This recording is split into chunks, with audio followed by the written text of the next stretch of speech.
Audio check me out. Got a little shadow on the side, it's all good. Get the blue coming in.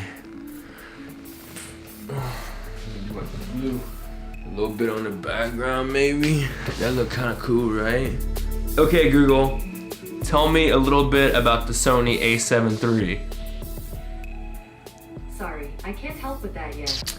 What is up, YouTube? It is your boy Alex from A. Lewis Films, and I wanted to jump straight into a quick initial kind of review, not so much of an official review, but an initial review for a new camera that I just bought. It's a pretty popular camera right now.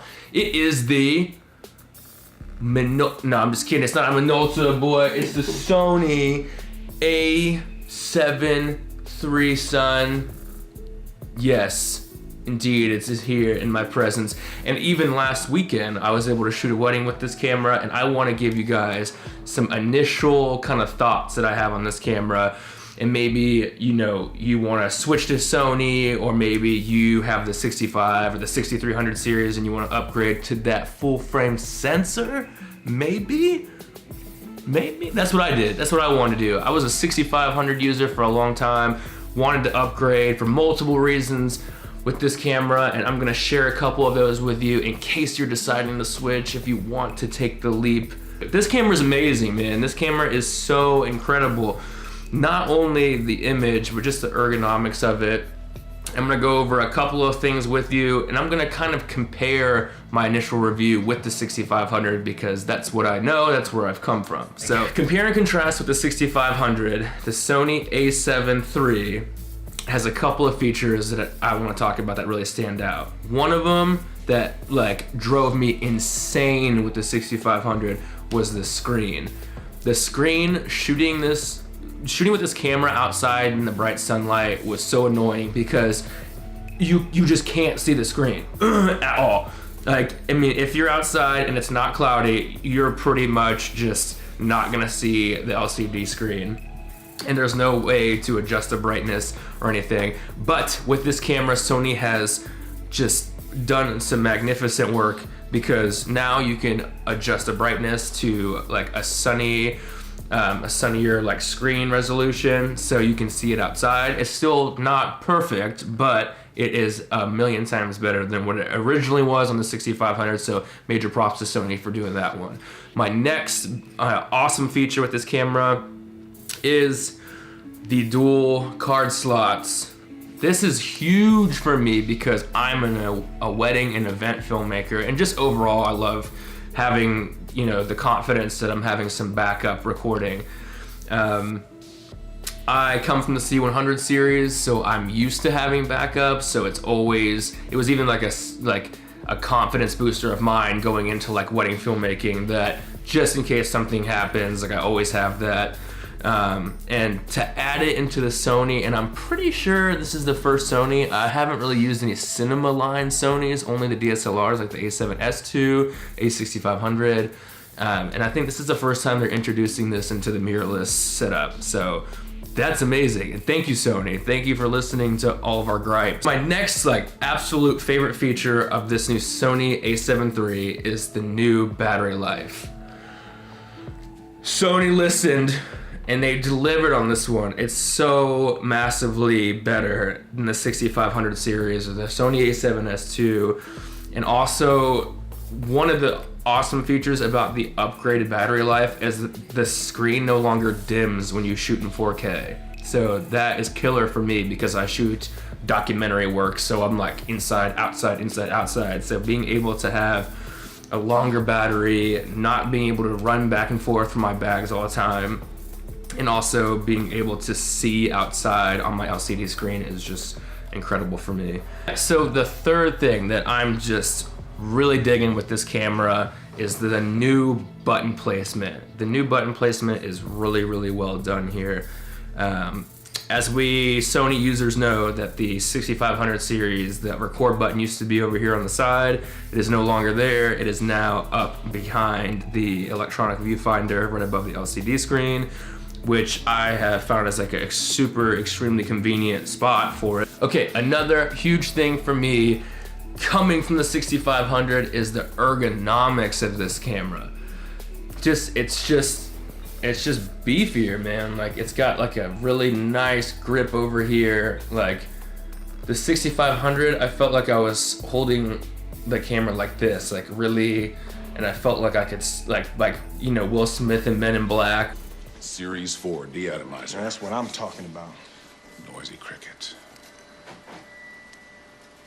Hey, Kay, no, come on. That little gun for the first time, like he feels like he could break it. That's exactly how I felt with that 6500. Even though it's an amazing camera and has a, you know, an awesome sensor in it, it just was so small, convenient for gimbal use.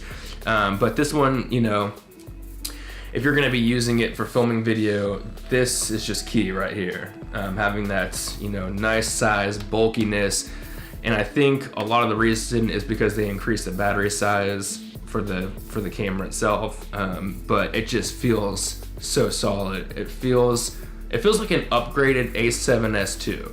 And I love the feeling of the A7S II in the hand, so having it just a little bit better, that's just amazing. And this thing it feels very good. Sony has still stuck with the whole tilty thingy LCD, like it pulls out like an inch. I don't really understand this. I don't really get it. I think a lot of like YouTubers and other, you know, filmmakers are just so baffled why they haven't changed, you know, this little kind of strange design they've got going on here. So if you're listening, Sony, you probably aren't watching my video because you know, I don't have a whole lot of subscribers or whatever, but if you do, please just make it flip. Just make it flip. That's all you gotta do, just make it flip. My main uses with this camera are gimbal work at weddings. That is my majority of use for my Sony. I do take pictures, I do shoot like small budget commercials, little music videos and stuff like that, but for majority of the time, this thing sits on a Zion crane and flies around at a wedding with me. Extremely happy with the 6500's autofocus, but so far so good with this camera. I have seen some vloggers like Matty Hapoya, I don't know if I'm saying that last name right, I think I am, but he just released a vlog, his first vlog initial review on this camera, and it looked like it was struggling a little bit on the autofocus, but to him it wasn't really a big deal, and to me it didn't like make or break any of my shots. Like the shots that I know I needed like focus, well, this was like the main camera, like my portrait gimbal work, like I make sure the camera's in focus, and I also set this custom button 3 over here to do autofocus, manual focus, toggle back and forth. So if for some reason the autofocus just isn't catching focus, or if it's like catching the like a edge of like a leaf in focus or something like that, I hit that button. I also have my peaking turned on. I just find my focus and I turn it back to autofocus, and normally the autofocus will then like figure out what it's supposed to be focusing on, and then I can start moving in and out and the focus will nail it. The 28mm f2 lens, I really enjoyed that look. I think it looks very cinematic, especially at a wedding. I can pull really far back and I can still get some wide looking shots of like landscapes or the venue, and I can also push in and get those nice buttery portrait shots in 60p, that slow motion stuff. So that's my favorite lens for documentary work. I've also gotten a couple of my buddies to switch over to this lens, so you know it's doing something right. So last weekend was the first wedding shoot I got to do with the new camera, the Sony A7III, and I'm blown away. I am just so happy with this camera, and not only does it make me work more efficiently, but I get excited to use it, and there's nothing better than the feeling of excitement when you get a new camera. At $2,000, you are getting so much in a camera. So to wrap it up on the Sony A7 III initial review video, I'm psyched. I love this camera. I know anyone upgrading from the 6500 or the Sony A7S II would feel exactly the same, just basically because of the battery and the SD cards alone. Like all the other features that it comes with are just like bonuses, but those two things just change life with this camera. I love it. Thank you so much for watching this review on the Sony A7 III. Guys, if you are into filmmaking, wedding filmmaking, tech gear, anything to do with cameras, it would be so awesome if you could just click that button down below and subscribe or like this video. All links down in the prescription. My links in the prescription are for your prescription needs. So if you want, I want to thank all you guys out there for watching and spending time with me here on my channel. I would love if you could subscribe so you can continue watching my stuff. And I will see y'all in the next one.